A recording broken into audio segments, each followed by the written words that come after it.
Good morning, fools. Welcome to the All Jammed Up podcast presented to you by Music Never Stopped. I'm your host, Clint. I'm your co-host Chloe, and today we got someone from RatDog on the pod. Well, we're all jammed up and we're ready to blast. It's time for Clint and Chloe's Music Podcast. We do. We have Mark Karan, who was in the other ones. He was in RatDog. He was in Lesh and Friends. And he was in... the name is slipping me. I have it on this page right here. It is Planet Drum with Mickey Hart.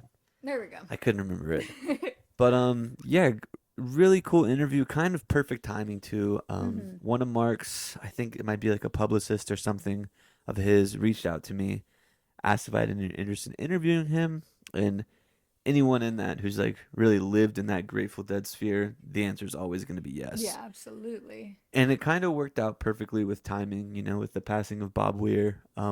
Mark has some really awesome stories about just like being in that group, and you know, he obviously didn't replace Jerry Garcia, but like that was more or less what his role was. And you know, he says like that was never my intention, and like not that he did, but like he's the new guitarist in the band, you know. So Yeah. it was a really interesting conversation.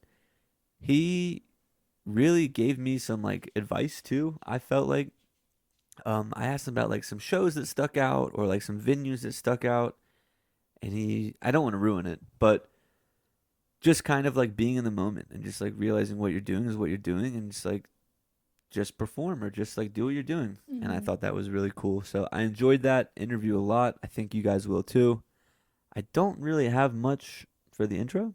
Not for the intro. On the back end, we are going to go over the All Jammed Up lineup. Like we promised, yep. Talk about vibes, talk about how that's going to pan out. So stick around for that.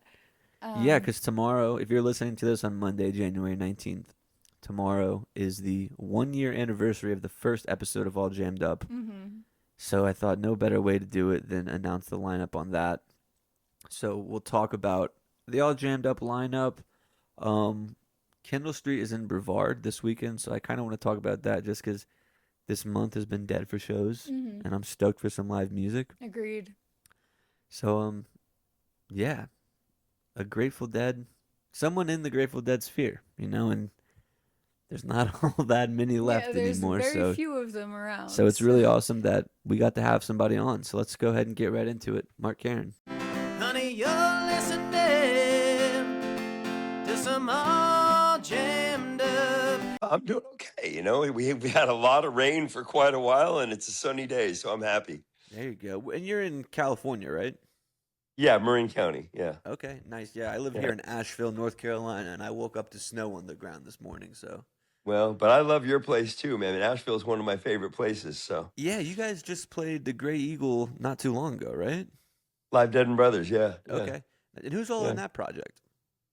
That's me, Barry Oakley Jr., Pete Lavazzoli, Scott Guberman, and we've done 2 different versions. It's generally Les Dudek on the other guitar player who did a bunch of work with the Allmans back in the day. He's on Ramblin' Man and a couple of other tracks on Brothers and Sisters and whatnot. And then recently we did another run that was Les stayed home and we took Kimmock out as the other guitar player. Okay. Yeah, and I want to get into all that, and I know like when you joined the other ones, it was with Kimmock as well. So I want to get into all that, but I want to just kind of start out from, you know, when you first got into playing guitar and kind of what your musical journey began with as a kid. Oh, God. I guess we can start. I did some digging, and I guess a good place to start is you can tell us a story about the first nice guitar that you got. First nice guitar that I got. Well, the first really nice guitar that I got was actually in '98 when I got the other one's gig. Okay. And I knew that you know, I was stepping into a pretty hefty role, and I also knew I was going to be making better money than I had been. And one of my favorite Jerry eras was the Europe '72 era, and that was a Strat, you know. So I bought myself a beautiful 1962 vintage Strat.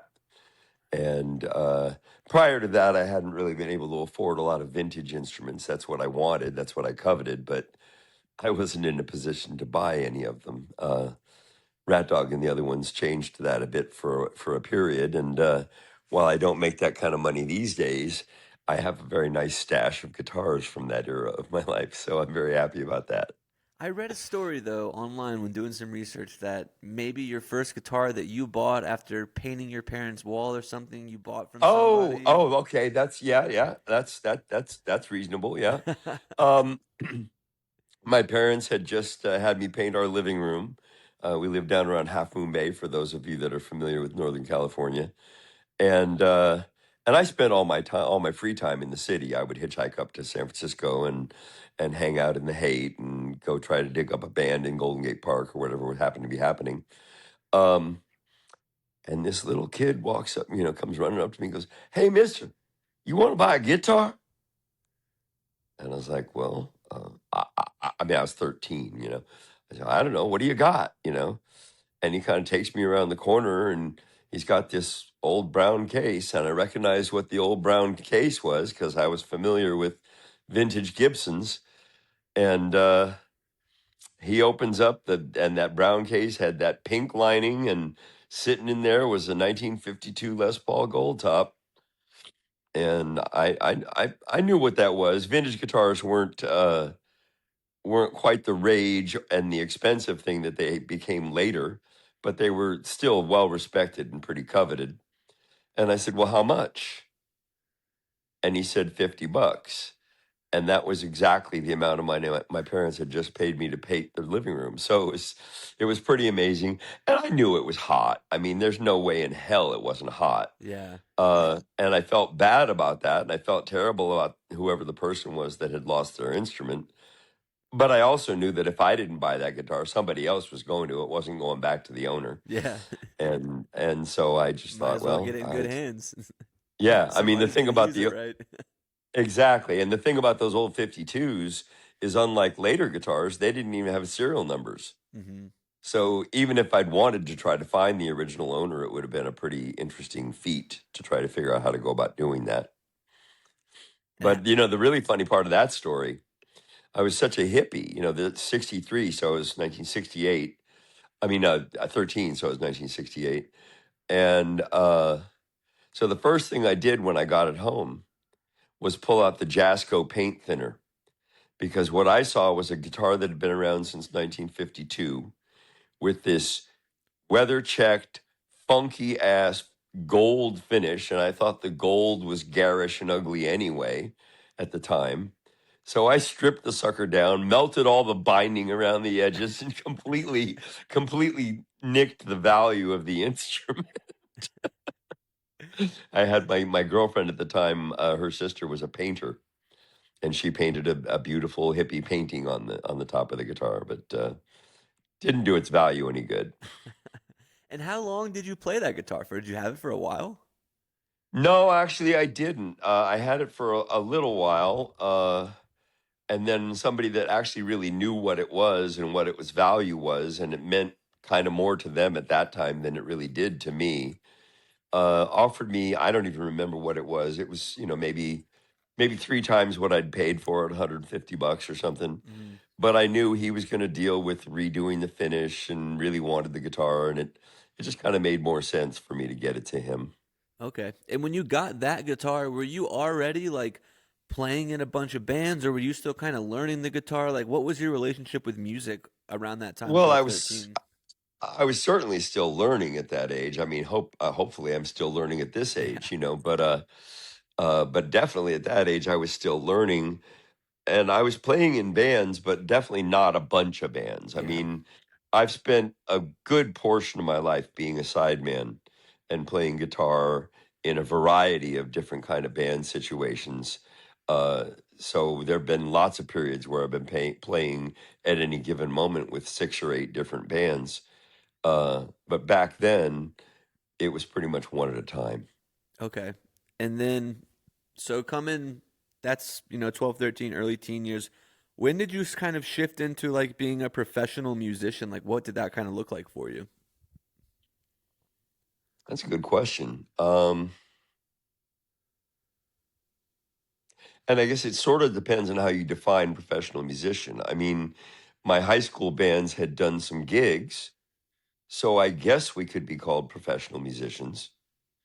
Uh, but we didn't gig very often, and I don't think we made much, if any, money at it. So um, I'm guessing, I'm guessing I became a professional when I left the Half Moon Bay area and stopped doing little local gigs with my friends and moved up to Marin County to play with a woman named Sarah Baker, who was a great singer, songwriter, piano player.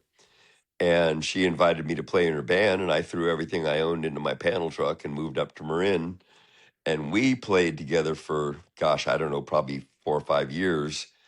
And she's really who got me to cut my teeth as a professional. You know, we did the 7 Bay Area county tour circuit for many years, playing original music and opening some great shows and playing all the good Bay Area venues from that era. And how old were you when you made that move? I think I was 19. So was that kind of like a leap of faith? Like, were you scared for that, or were you kind of excited, like not knowing what was going to happen, just going to play? Definitely more the latter. I mean, you know, I suppose if I'd looked inside and tried to examine for it, I might have found some fear. You know, because I mean, there's always some fear around the unknown. But I knew, you know, I knew from the time I was 9 years old and saw the Beatles on Ed Sullivan. You know, I was playing folk guitar at that point and had only been playing for maybe a year or so. And I saw the Beatles on Ed Sullivan and went, that's for me. That's what I want to do with my life. And so from that moment on, I knew I wanted to play electric guitar and be in bands and all of that. Yeah, that seems like being 9 years old and having this like vision, I guess, to be like so strong, like I'm gonna do that, and then go forward in your life that you're gonna do that. Did you ever have like moments of doubt or moments of like, no way this is gonna happen, or did you just kind of stay the course and trusted your gut? Not until much, much, much later. Okay. You know, the interesting story around the other ones is that right when I got the call from Grateful Dead in 1998, that led to all of that, I had actually literally just quit play music in my mind and in my heart and in my spirit. I had decided enough of this. I want some security. I'm tired of wondering where my next dollar is going to come from or how I'm going to pay the rent.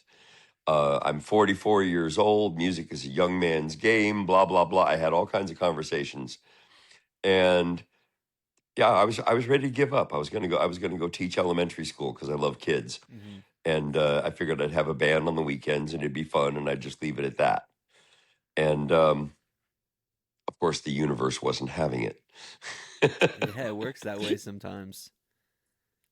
So what happened between? I want to like dive deep into the other ones and that whole experience, but there had to be so much in between, like moving, moving with Sarah to play in that band to getting that call from RatDog. Like in between making that name for yourself, or for the other ones, making that name for yourself to get that call. Like what was happening in between there to kind of put you on the Grateful Dead's radar? Nothing. Uh, the I was never really on the Grateful Dead's radar. The way that all came down was I had moved to Los Angeles in '91 to pursue uh, working on more actual records. You know, I did a lot of sort of small band records and vanity projects in the Bay Area, and I had a fair amount of studio experience, but I wasn't on any records that anybody was ever going to hear.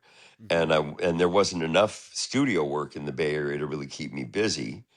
Um, and I'd been on a couple little minor tours, very brief minor tours, but again, there weren't a lot of tours and things being put out of Marin County and the San Francisco area in general.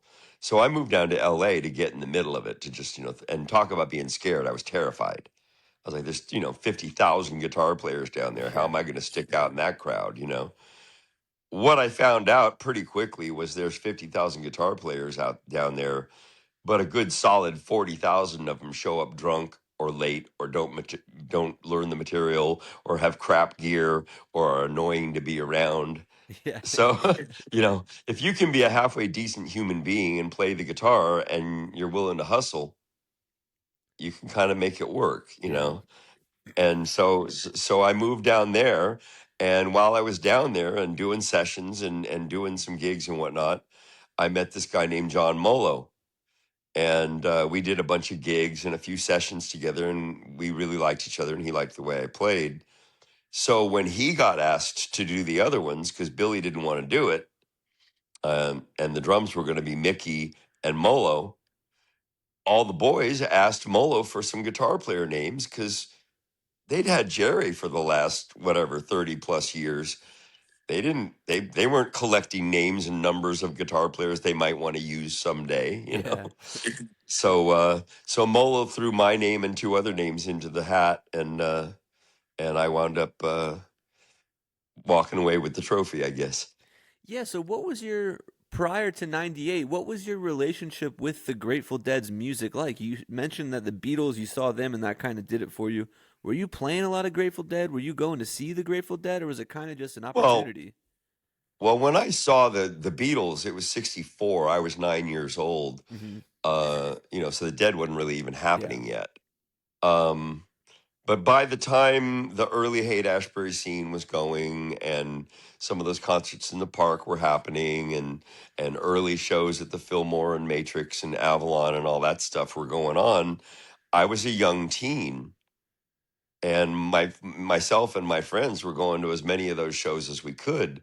At the time, we couldn't get into the Avalon because that was 18 and up, so I missed all those old Family Dog shows. But I saw a buttload of Grateful Dead shows at Winterland and Fillmore West and Golden Gate Park and the Panhandle and all that kind of stuff. And I was pretty into them. I mean, they were one of my favorite bands out of that Haight-Ashbury scene. I also really loved Quicksilver and Sons of Champlin and a bunch of the other bands. But I loved the Dead. I would consider myself a for the time hardcore fan. But this is before the word Deadhead existed. Yeah. And this is before thousands of people were following them all over the country, almost like a musical religion, you know. So I never got into that part of it. Okay. I was a big fan, and it's funny because once I started playing with Weir and some of the stuff, I realized how big an influence both Weir and Jerry had been on me as a guitar player in my adult playing. But I hadn't really been actively listening to the Dead other than nostalgically, Yeah. uh, probably for 20 years when I got the call. And when you say you were learning, like they were so much of an influence without even knowing it, what do you mean by that? Like how are they influencing you without like subconsciously? Well, I mean, I guess I could have known Jerry was a pretty solid influence because, there was a particular grab bag of guitar players that those of us picking up the guitar in that era were drawn to, and we were stealing licks from them and learning concepts from them. And that would be, the Jimmy Pages and Eric Claptons and Dwayne Allmans and Jeff Becks. And Jerry Garcia, certainly at least where I was very much in that mix. Hmm. And then plus which I'd gone to see them a buttload, and a fair number of those times I'd been pretty blitzed on acid, and that kind of goes pretty deep into you. You don't listen to a show by a band like that in that shape, in that spiritual and emotional and psychedelic space, and not have it like really reach your gut and your heart and the deepest recesses of your brain and how you process music. And I'm sure I actively stole a few licks from Jer. What I meant more is that I never consciously worked on anything Bobby did. Hmm. I never really even noticed or realized, I don't think until much later, how much of a contribution his unique rhythm guitar style made to that music. And then when I started playing with him, I started learning more about his actual playing, because we were interacting. And I started realizing how cool his playing was. And then, like, I don't play rhythm guitar like Bob, but when I listen to him play rhythm guitar, I don't hear a traditional rhythm guitar. I'm not hearing a lot of back slaps and straight strumming. And, I'm hearing a lot of interesting double stop figures and odd voicings that are popped in at interesting times, where what he's doing on rhythm guitar almost sounds as much like what the female backup singers might be doing, or what the horn Mm. section might be doing, or what a jazz piano player might be doing if he was comping behind a singer. He had a very unique approach to rhythm guitar. And I realized that through the years, while I used it very differently, that had become my approach to rhythm guitar also. Okay. And going back now to, first joining the other ones, you're kind of at this point in life where you want to give up on music, and then this opportunity comes to essentially replace Jerry Garcia. Like, what's going through your mind at like that initial tryout, or even before, like trying to learn the songs? Like, what's going through your head? I didn't try to learn any songs. I figured I knew enough Grateful Dead from growing up on them. So I went up there with just the songs I had in my back pocket. Um, and I never once thought about trying to replace Jerry. It Hmm. didn't even occur to me. I mean, first of all, when I went up for that audition, I always did horribly at auditions. I mean, that was my history. I got too nervous. I'd want to please everybody and be what I thought they wanted me to be, and I'd wind up not being who I was, and I might have got the gig, but the guy that was busy trying to please everybody usually didn't get the gig. Yeah. And so when I went up to do the thing with the Dead, the management called me and said, we want you to come up and play with the boys. There wasn't 1 second that I actually thought that I was going to get the gig. So I went up there strictly with the thought in mind of, I'm going to go up and play with those guys. How fucking cool is that going to be? Yeah. You know? So I just went up there to have fun. Hmm. And that's pretty much what I did. And I think they picked up. Well, in fact, Phil, I was asked to come back to the management's office after we did our little play. And it was way on the other end of this whole big Coca-Cola bottling plant that they had bought that they used as their space. And Phil went all the way to the other end of the building where I was talking to management, just to say to me, hey, Mark, we don't know what's going to happen with this. We don't know whether we'll, do this. We don't know if we do it, whether we'll use you or not. We just don't know right now. But I wanted to take this moment to tell you, we didn't know if this could be fun anymore without old Jer. Yeah. And you just showed us it can be. Thank you. Hell yeah, that had to be So pretty awesome. that was a rush. Yeah. Phil gave me a rush several times, and we didn't spend a lot of time together. Hmm. But there was that period, and then there was the early period at Terrapin, where he and I reconnected and did a whole lot of stuff together.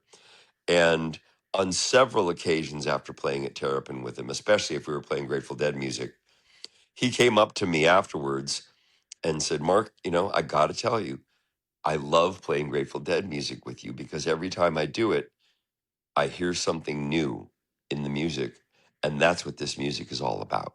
Mm. And I can't tell you what that meant to me to have him say something like that. Yeah, that's got It's to just be pretty amazing. awesome. Yeah. Yeah, so I saw Dead and Company twice, and then I saw like Bob Weir incident at Halloween a couple years back too, and just seeing like Bob Weir on like the screen and seeing Phil Lesh like on the screens too, like it was crazy to like see them as like real people, because like in your head you just listen to the music, you see it on your phones, like these mystical beings. What was it like getting to play with those guys? Kind of like still when they were, I don't want to say like their peak or anything, but they were still, in their heyday. What was it like Well, just they were getting to coming play? right off the ride. Yeah. Yeah, Yeah. so They were what was just it fresh like off the getting to ride. play with them? Um, you know, I don't want to make light of it because it was a pretty momentous thing in my life. But, when you get right down to it, once you're playing music, once you're on the stage with people and you're making the music happen, you're not really. I mean, if you let yourself get distracted by by the stuff you're asking about, you're not going to be paying much attention to the music. Mm, So truthfully, I just kind of got into it like being in a really good band, and I never thought about the whole thing about, the pressure of taking over for Jer or anything like that, because I never, ever, even for one tiny second, thought that's what I was doing, yeah. you know. The one time I can, excuse me, the one time I can remember that was pretty mind boggling was the first time we played Alpine. Okay. And it was after the show, we'd left the stage and we came back out for an encore, and all the house lights were down. And Alpine has this hillside that goes, it kind of goes up in front of the stage. And we walked out onto that stage, and I saw 10,000 Bics lit up, lighters. Yeah. And, and I just about shit myself. That's for us? Wow. Yeah, that has to be pretty surreal moment there. Yeah, absolutely. Yeah. So you got Yeah. to play with a lot of the like Grateful Dead family and the different offshoots they had. RatDog, the other ones, Phil Lesh and Friends, Planet Drum, right? Is the Mickey Hart band? Yeah. Yeah. Yeah. I did about a year in that.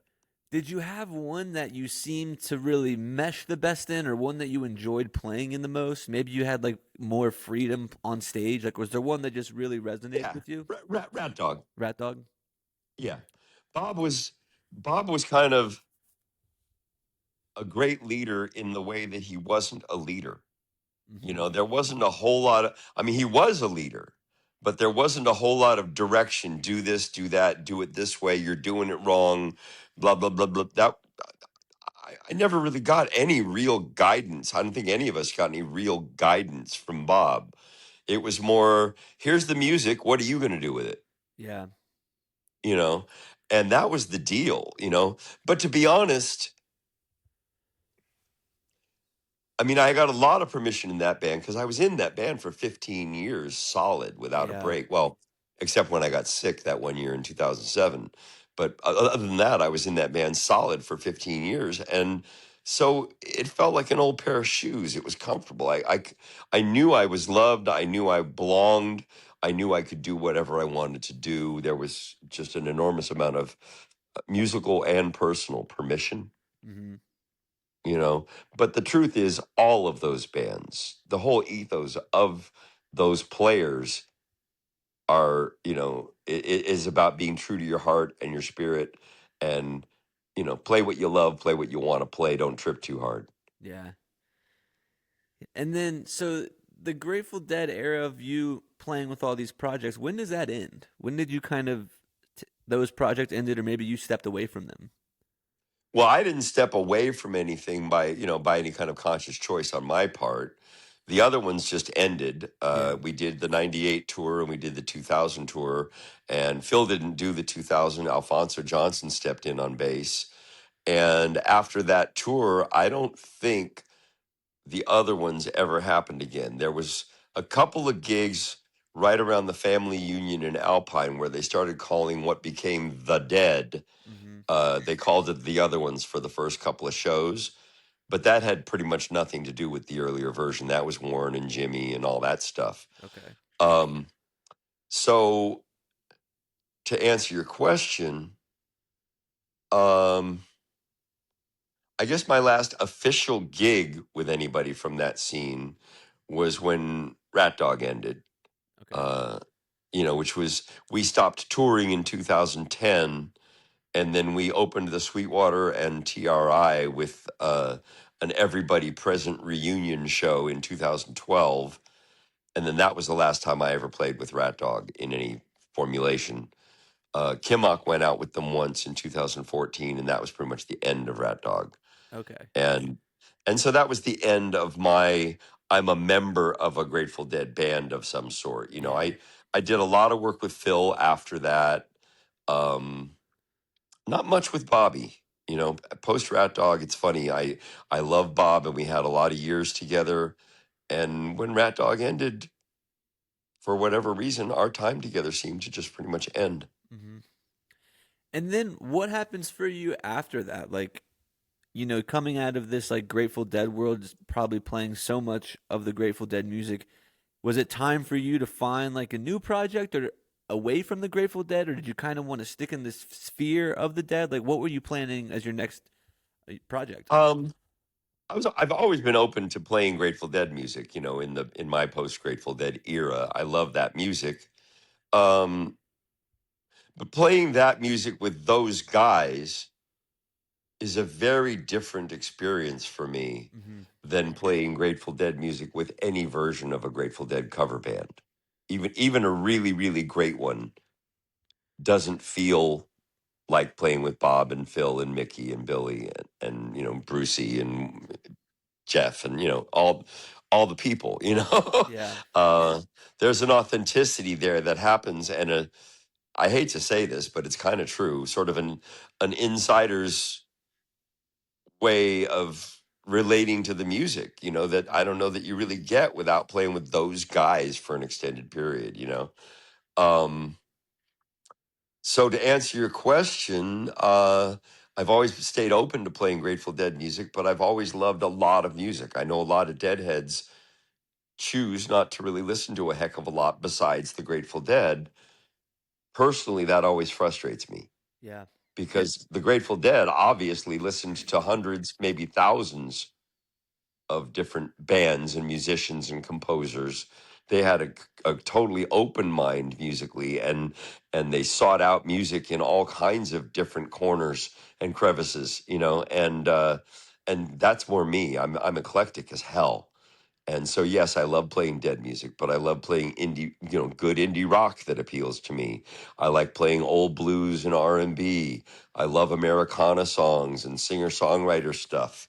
And I wouldn't be happy unless I was playing at least a little bit of all of that. yeah, So, this post Rat Dog, post Grateful Dead being the main thing in my life era hasn't been nearly as high profile or as profitable.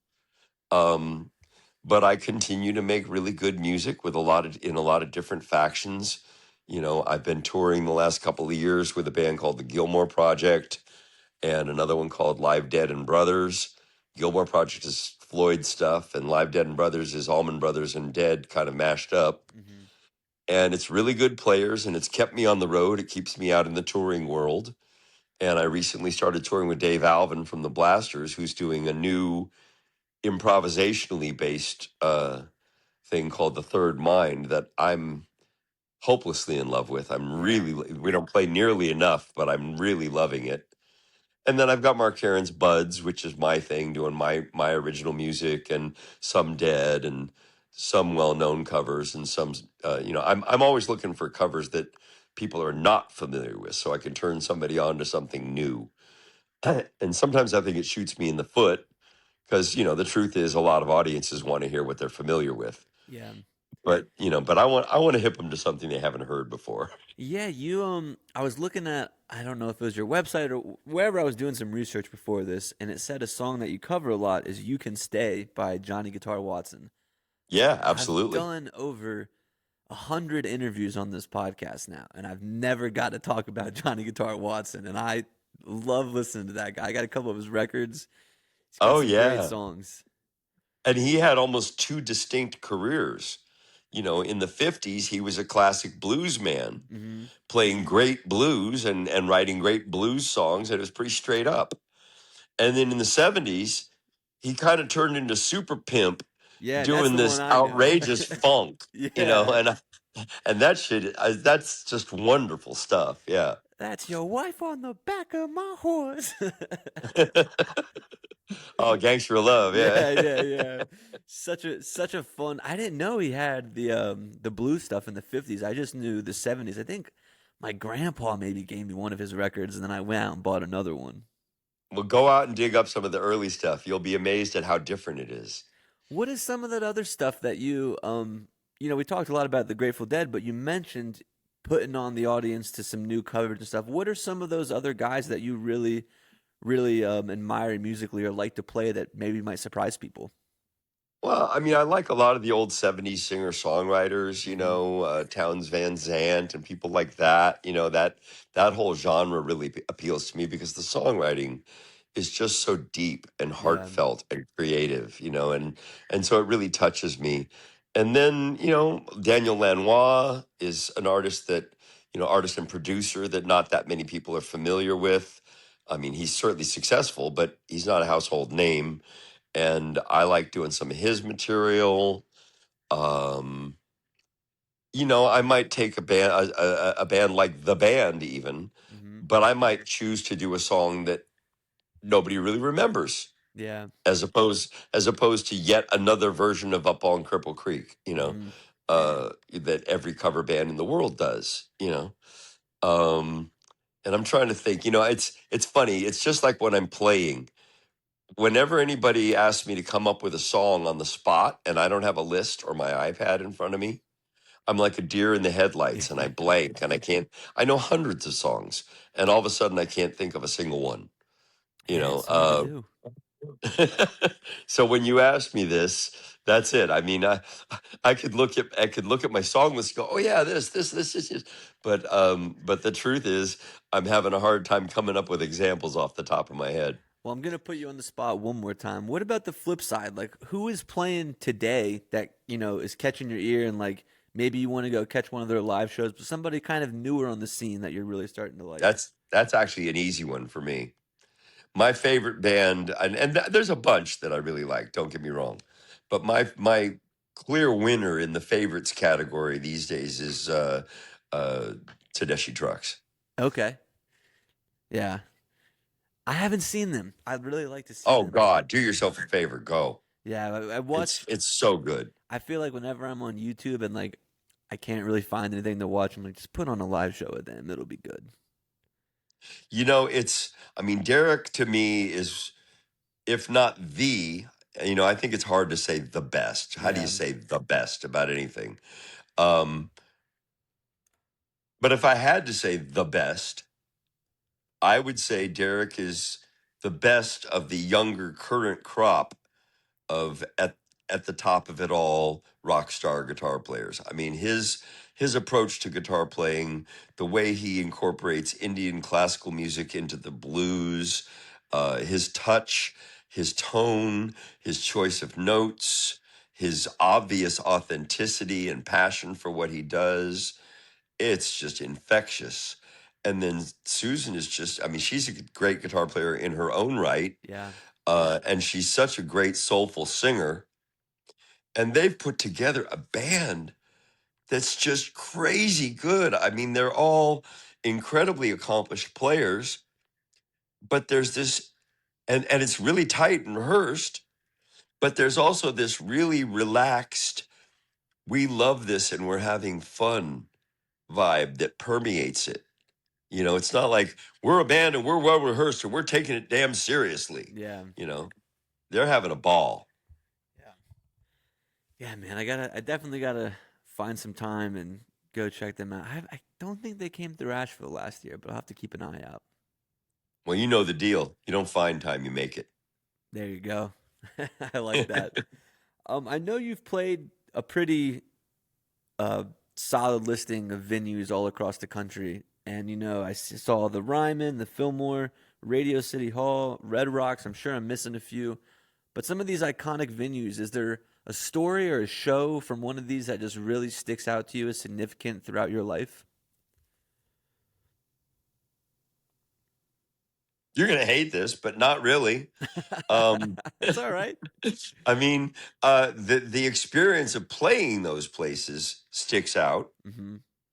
Um, but and I've heard other people say this. I don't know that everybody holds their music like this, but to me, when I play whatever music I'm playing that evening, I'm 100% in it, in the moment, giving it all I got. And when I walk off that stage, I'm done with it. Yeah. And And I don't really remember what we played. You can ask me the next day, what did we play last night? And I'd be like, uh, I don't know. You know? And so when you ask me, I'm sure some of those shows were really, really special. Um, but I don't remember any specifics from any of those shows. I mm, I remember what a thrill it was to play a lot of those places, places I'd been either going to or hearing about all my life, and being in those hallowed spaces and being asked to play music there was pretty special and wonderful. But stories wise and whatnot, I more remember Ziggy's, which I believe was in South Carolina. Um, and it was a little shithole in the middle of nowhere that was falling apart. And it was such a ball because RatDog actually played there. And I remember all the people that used to come there, or some of the people that used to come there, we'd played there several times, and they would bring us mason jars full of corn squeezins Corn and squeezing? What is that? uh, liquor, Oh, okay. I'd never heard that word. moonshine. Corn squeezins. You squeeze the corn to get the juice. That's There you that's how go. you Yeah. make your liquor. That's what the stills are doing. And they'd bring us this hill country liquor, and I didn't drink. I've been sober from booze for many, many, many, many years. Um, but the rest of us liked to tip a few.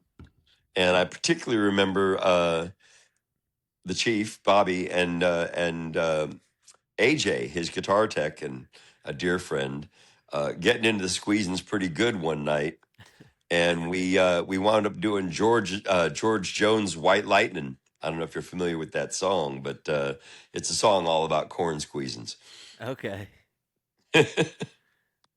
Does when you get like, so I know you said like during the shows, nothing really sticks out, but when you are seeing like looking at your schedule and it's like, oh, we got Radio City Hall coming up, or we got the Ryman coming up, is there like a feeling going into the show of excitement, like this is the first time we're playing this one, like something, some kind of like anxiety around playing a venue like that?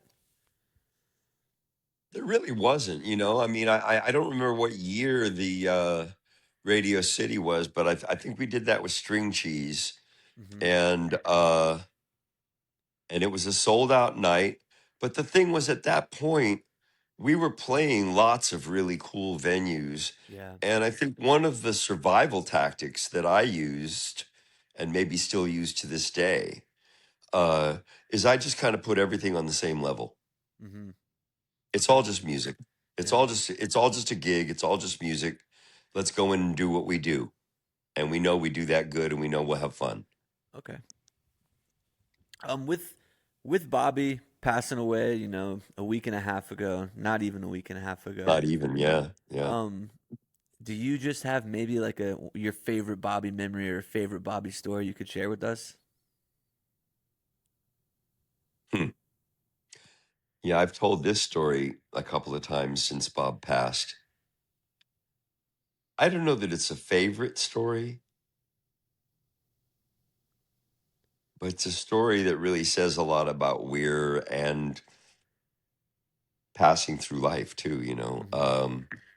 We were playing the Hampton Beach Casino in New Hampshire, and I don't know if you know this, but that's where RatDog was playing the night Jerry passed, Mm-hmm. and so there was a little bit of a going on there, and a gal that we didn't know, a fan, came backstage, and she had a CD for Bob to sign, and she explained to him that her mother was a huge fan and would just really love to have his signature, and that she was in hospice and dying of cancer. And she handed Bob the CD, and he pulled out a Sharpie, and he thought about it for a minute, and he signed "Bon Voyage, Bob Weir." And at the time, I was outraged. I was like, "What the? That's so cold. Bon Yeah. Voyage, she's dying." But it exemplifies where Bob was really at. Mm-hmm. Death is not the end for Bob. It's just a continuation of a fabulous journey. And he was wishing her well on this next phase of this beautiful journey that she was on. Yeah, I've seen some quotes of him saying, things similar to that over the past week or so. And I'm a person that like still pretty young, so I haven't thought too much about the afterlife or anything. And I'm pretty like neutral on my thought of it. But when I read that he had passed away, I was like, I'm not really sure what I believe in the afterlife, but it is a really nice thought to think of like him and Jerry Garcia and Phil Lesh, just like up wherever they are, looking down like on people still playing their music, and that's like a just a really nice thing to think of. So I appreciate you sharing that story. Yeah, well, it's funny. I hear where you're coming from, and I appreciate that. I don't know that I quite believe in that kind of an afterlife, where there's the big jam in the sky. Yeah. Uh, Besides from what I hear, the old joke, there's this big jam in the sky. But Bob's got this girlfriend, and she's a singer. But I do feel like, I guess I've wound up. I'm not sure. I might have a place in me that wants to believe in some version of reincarnation. Hmm. I don't know.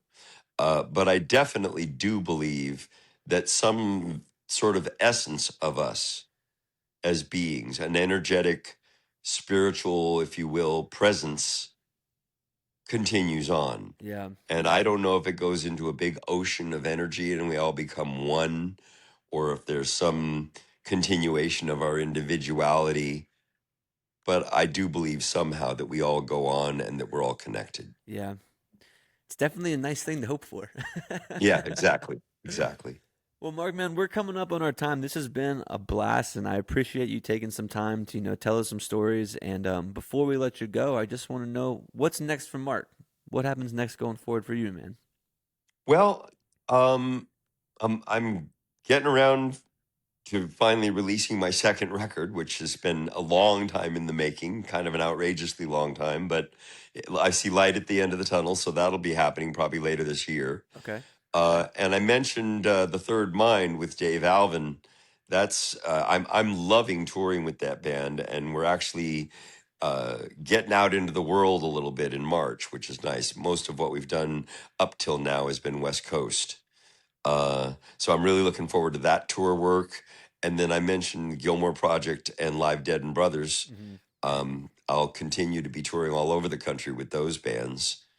And then my stuff is pretty much local. If people find themselves in Marin County or the San Francisco Bay Area, they might be able to dig me up. But I don't get to do my thing very often. I Yeah. do maybe 6 gigs a year. Well, if I'd make my way out to the West Coast, which I don't know if it's in my cards this year, but if I do, I'll definitely come try to catch one of your shows. Right on. That'd be great. Well, thanks so much for coming on, Mark. You bet. You bet. You just got jammed.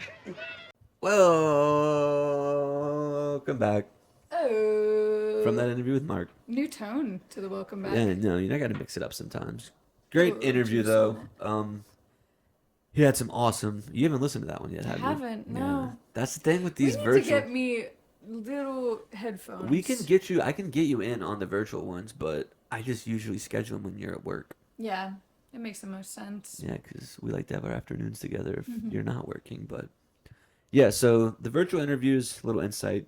Chloe doesn't get to really hear them until. I mean, I usually talk about them, but she Yeah. doesn't really hear them until after they come out with you guys. Yeah, so it's all news to me. So when I sit here after a virtual interview, I'm like, oh, so what? I probably don't know. what Sometimes you likely- do, though. Sometimes I you do. Sometimes I'm able to.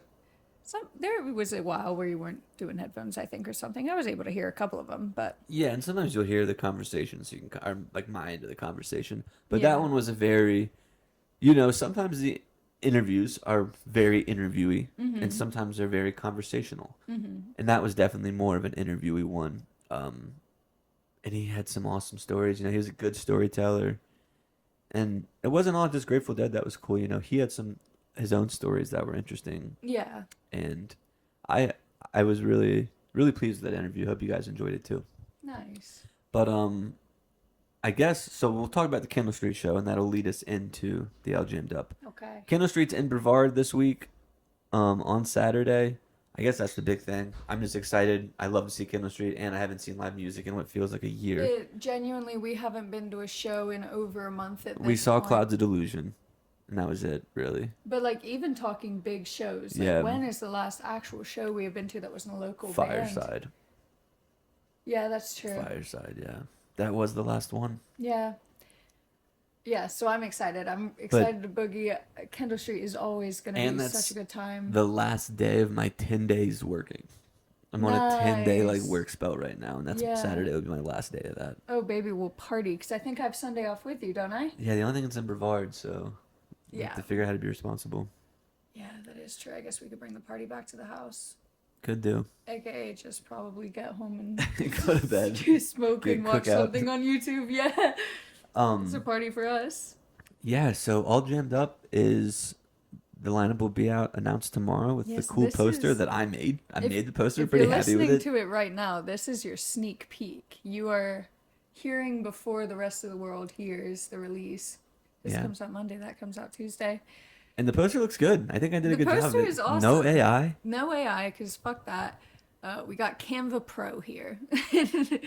With the I mean, kind helpings of Canva. Alex Oh yeah, little giving advice. tips. But yeah, I'm very excited for this to go out. Very excited for this year's festival. It's gonna be so. I mean, last year was so great to Yeah. begin with, and to think of it just like getting bigger and having more names and like more artists and More organized. Oh, I cannot wait. We're hoping to have another All Jammed Up beer on tap for it. Yep. Cross your fingers. That's not confirmed. It'll depend on timing, but hoping to. We'll have some awesome vendors out there. Might have my good buddy from Virginia dishing pizzas out there. Yeah. So there's a lot of things in the work, and last year obviously took some work, but we're really, really trying to do it right this year, and Yeah, agreed. tickets will be on sale February 1st too. So, but today's about the lineup. So let's just go and get the lineup. Headliners, you guys know 'em. Kendall Street Company and Sickard Hollow. We're going for kind of like a party day, I guess, Saturday. I mean, Sunday will be a little bit more bluegrass kind of roots, I guess Yeah. you could say. Yeah. And I haven't really finalized the daily lineup, but Kendall Street will be Saturday. Sickard Hollow will be Sunday. We got the fellas from Fruit playing as well. Yeah, that'll be fun. That'll be awesome. If you guys Hey, haven't seen Fruit yet, Fruit, Kendall Street combo, that's a Yeah, show. that's gonna a be show to good. begin with. That's going to be so much fun. and if you guys haven't seen Fruit yet, go check them out. They've been on the podcast. I thought they invented the song. I can't go for that. Turns out it was Hall Yeah, and that's Oates. crazy. That's I'd never crazy. heard them before. That And then we have Sons of Stars, the staple of All Jammed Up. Got to have the boys from Sons of Stars. Keep, which might be a new name for some people, but not my Chesapeake people. Keep is shoegaze band. I believe they're all based out of Brooklyn now, but I went to high school with two of the dudes, some of my good buddies. I've stayed in Brooklyn with Wes before a Dead & Co show. A little different, out of the jam realm, but they're awesome. I think you guys Yeah. will like them. that'll be a really cool kind of. Is that we're thinking maybe beginning Saturday-ish, mid?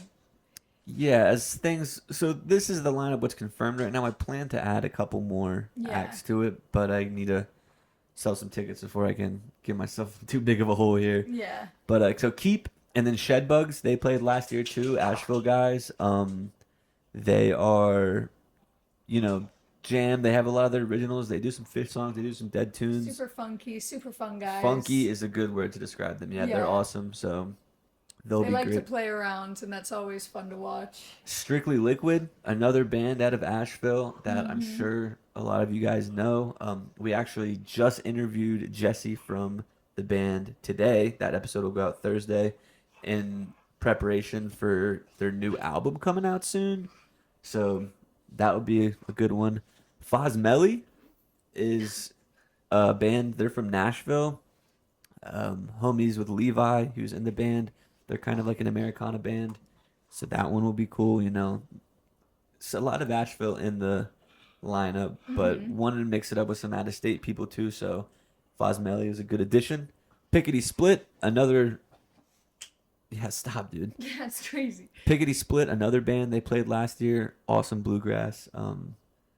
More on the traditional side Yeah. than the jamgrass side. And Cooper and Luke, great singers. Talia, I think her name's Talia. Tali, maybe. Bass player. She's also in 65 She North rips. Pickers. She's sick. Yeah. So that will be a great show. I mean, they kind of surprised me how awesome they were last year. They were really Yeah. good. Yesterday's Close, another Asheville one. Jackson Chisholm's in that band too.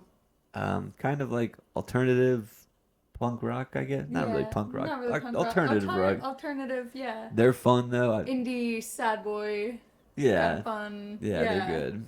And then Reflective Habitat. So that's just two homies, Bradley and Craig. One dude's on the turntable making beats. The other guy, he's also making beats, helping with the beats, but he raps over them. And it's like, I don't know how many people know them, but I hope you guys do because we saw them not that long ago. They are very So incredible fun. to watch. Yeah, and like, Bradley is the one that does kind of the rapping over top, and everything that he was saying was so like positive. Yeah, it's like and encouraging. light, Yeah. and like, it's very fun to see that kind of music in like a different light with this positive message, and like, it's very lovely. So I'm very excited for it. I think this lineup is like everything goes together and kind of builds and like works with I'm each really other. excited to get it all like day by day. Yeah. And we have artists at large too: Hannah Ramsey, Jackson Chisholm, Ethan Johnson, Zach Jones, all friends of the podcast. I've kind of put them together to do like a Dead show. I just wanted a set of Grateful Dead music, Yeah. and I wanted to like have it with my friends and people that have been on the podcast. So Yeah, so we got a nice Dead super group there, and then Tom Cavanaugh and Kevin Skuthan. yeah, Tom is just a homie that I worked with. He's really into picking bluegrass, and he likes to do open mics. And I was like, hey man, what if I give you like a 30-minute spot at the festival just to kind of give him a chance to play? And he supports the podcast. And same with Kevin, the transition song before Honey, you're listening. to some more. That's Kevin. That's Kevin. And Kevin writes a lot of his own music. A guy that does open mics too. And I have this thing, and I want to put on as many of my friends as I can. So I thought it would be perfect to get those two guys involved too. Yeah. So that's like 1, 2, 3, 4, 6, 7, 8, 6, 7, 8, 9, 10. That's 11 bands, 12 bands with the Grateful Dead, and then we want to add a couple more. So like, there's gonna be something out there for everybody, Yeah. and it's gonna be a ball, and we're just gonna have And a we'll good old have day. vendors, we'll have food, we'll have, art, and Everything you want from a festival will be there. 2 stages. 2 stages. We're talking indoor, outdoor, no lapse in music. Yeah, there'll always be some music out there for you. We're super excited. This, I think, I know last year was fun, and we didn't We're really doing go it right into it this with year. very much preparation. We kind of only gave ourselves like 3 months Yeah. the first time around, and this one we are putting a lot of heart and soul into. And Doing it right, having people help us. Yeah, we're very excited. So we are excited to share with you all. Yeah, and like I said, tickets will be in sale in a couple weeks. And maybe I'll run a first week special for the listeners. Yeah. I don't know. We'll Yeah. see. But yeah, that's all I have today. Like I said, Thursday we'll have another new episode with Jesse and Skylar. Jesse and Strictly Liquid. Skylar's around the Asheville scene. Her and Jesse do shows together. She's a vendor. She vended it all jammed up last year. They're engaged now. So it was a fun interview. They have a beautiful story about it. Yeah, and you'll It's hear so about it on sweet. Thursday. So yeah, guys, have a great week. We'll see you again on Thursday. And remember, wherever you are right now is exactly where you're supposed to be. Well, all jammed up, hey, that's where it's going down. Best damn pot in this old Asheville town. More than enough old stories to go around. And I'm all jammed up right now. Yes, I'm all jammed up right now.